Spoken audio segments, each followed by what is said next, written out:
Tuition, आता मुलं ट्युशनला येतात, त्याच्यामध्ये घरच्यांची भूमिका किती महत्त्वाची असते? हो, कारण ट्युशनला जरी विद्यार्थ्याला आपण पाठवले, पण घरी तो जास्तीत जास्त वेळ आईच्या सहवासात किंवा त्याच्या पॅरेंट्सच्या सहवासामध्ये असतो. त्यामुळे आईने सुद्धा समजून घेतलं पाहिजे विद्यार्थ्याला आणि वेळोवेळी त्याला विचारलं पाहिजे, की तू स्कूलमध्ये आज काय शिकवलं तुला?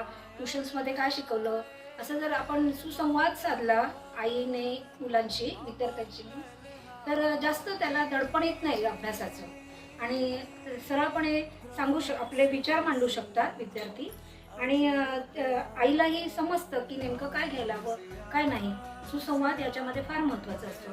प्लस माझे असे मत आहे की प्रत्येक आईने विद्यार्थ्याचं आता सध्या कॉन्सन्ट्रेशन होत नाहीये ना, त्यामुळे ओ असे म्हणून घ्यावे विद्यार्थ्याकडून 5-1 मिनिट तर, असं मला वाटतं मी, कारण त्याच्यामुळे कॉन्सन्ट्रेशन होतं आणि अभ्यासाला मन लागतं. शिवाय पूर्वी शुभं करोति कल्याणम वगैरे ते संध्याकाळी बसवायचे, त्याच्या मागचा हाच हेतू होता खरा. कुठेतरी विद्यार्थ्याचे कॉन्सन्ट्रेशन होणं फार गरजेचं झालेलं आहे आता. त्याला मैदानी खेळ खेळायला अर्धा तास द्यायचा, त्यानंतर त्याला ओंकार म्हणजे देवाचे सुद्धा थोडेफार त्याने केले पाहिजे, ओंकार वगैरे असे श्लोक म्हणून घेतले पाहिजे थोडेफार, ते जमतील त्याला. अर्थात आता सध्या इंग्लिश मिडियमच्या स्कूलमध्ये बऱ्यापैकी घेतातच, पण मग स्कूलमध्ये जे घेतात ते 2 लाईन काहीतरी म्हणून दाखव असं जर आईने म्हटलं तर त्या विद्यार्थ्यालाही आनंद वाटतो आणि आईकडे तो जास्त ओपन होतो, त्यानंतर टीचरकडे ओपन होतो. धन्यवाद.